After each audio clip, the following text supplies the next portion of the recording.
This is probably going to result in a lot of crashing, most likely. Here we go, 4-cell battery.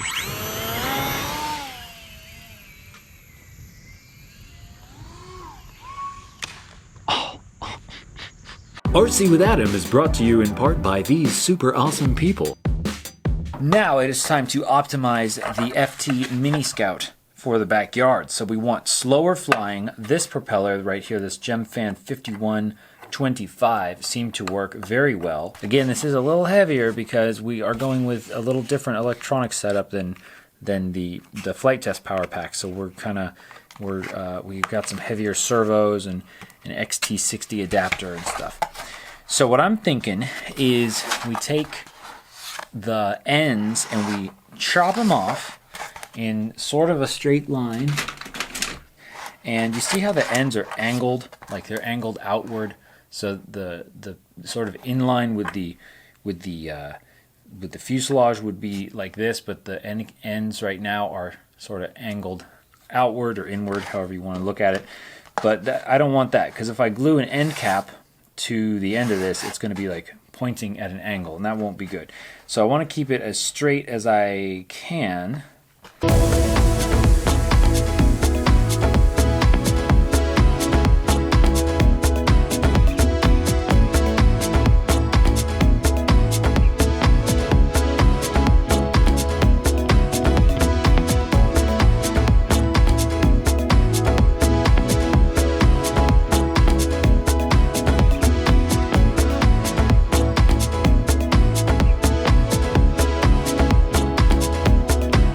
Alright, there we go. We have some super sweet end caps on here, or well, I guess kind of more like just extra stabilizers and a little modification. Let's go outside and test it out.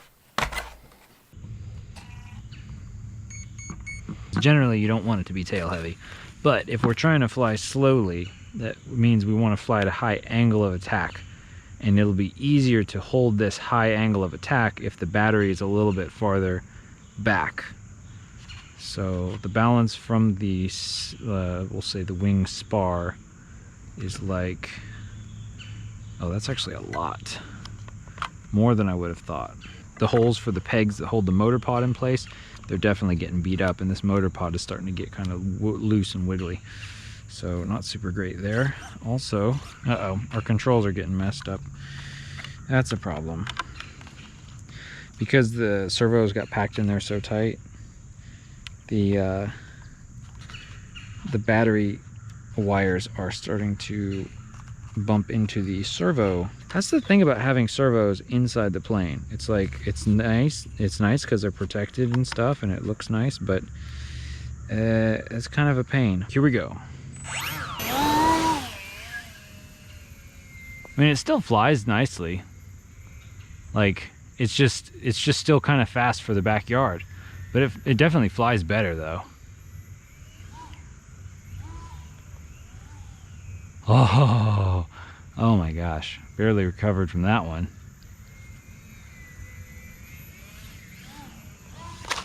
Oh man, maybe I can push this battery a little bit farther back.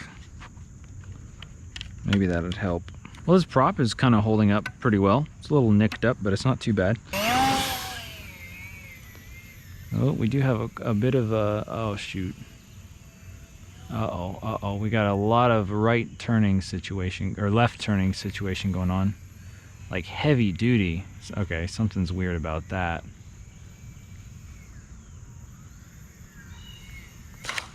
Yeah, okay, that's weird. It's even like more squirrely than before. So it seems like our servo is just not coming back to center properly.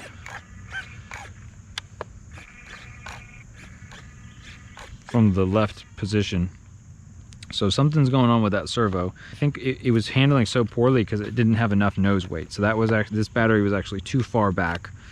So we need to move it forward again and get this servo arm clear of wires and stuff.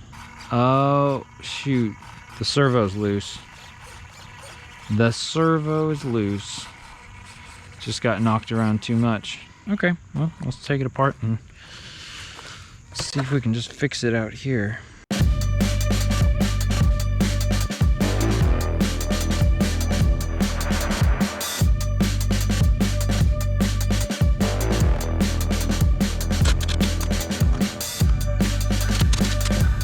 all better. Man, this thing really carries some, it carries some speed. I mean, compared to like an actual backyard airplane, it's carries a lot of speed. But it flies nicely once you get it going and you don't, stall it, and you keep that speed up. It flies quite nicely. It's a good park flyer, I would say, or like a very large treeless backyard. See, I'm still getting those situations where it like tip stalls very rapidly. So those little stabilizers we put on there don't quite eliminate that. So I don't think we really achieved what we wanted to in terms of it flying more slowly. I think it does handle better. So we've improved the handling a little bit. It's a little bit more, I would say it's a little less squirrely, you could say. But you can still maneuver it pretty well if you get on the controls and the throttle.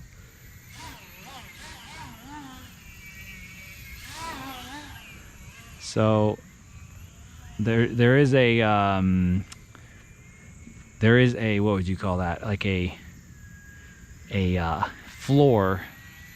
Yeah, there's a higher floor, I guess you could say, for maneuvering than something like the Bat, because with the Bat you could do a loop, like 5 feet off the ground. With this, you got to be probably at like at least 20 feet.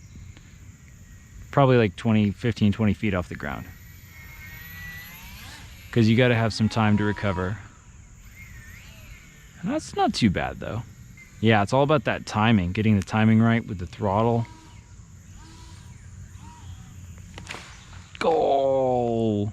So far, I haven't crashed this thing terribly, so I've been able to make rapid enough corrections to avoid smashing it into the ground, I guess. Let's put a 4-cell in here before I damage this or something. This is probably going to result in a lot of crashing, most likely. Here we go, 4-cell battery.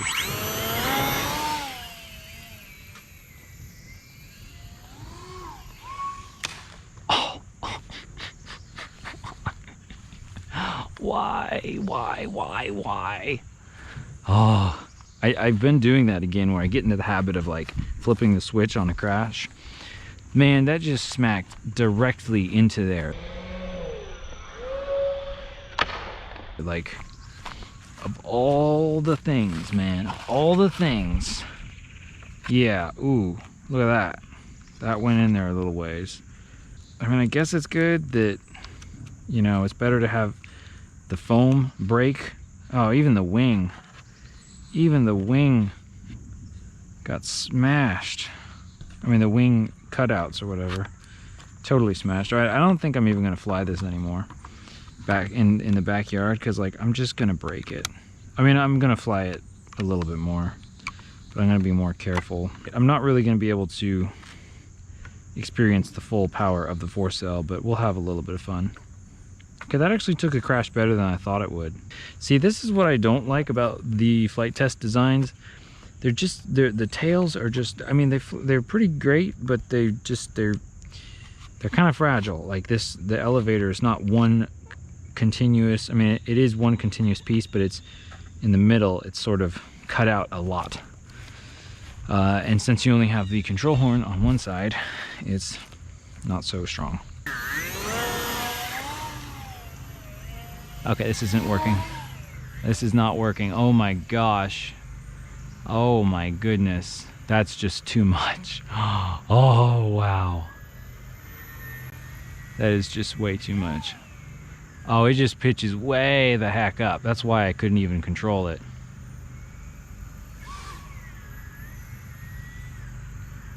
Oh my goodness. Yeah, that's not flyable back here. I mean, I'm at like maybe 20% throttle. Oh my goodness. Like you can, Like you can just see it go. Wah! Accelerate very quickly. Okay, I think that is gonna do it for this time and for the backyard. I think we'll definitely fly this around some more in a more open area. We'll get some nice landing gear on here, I think. But there we go, the FT Mini Scout.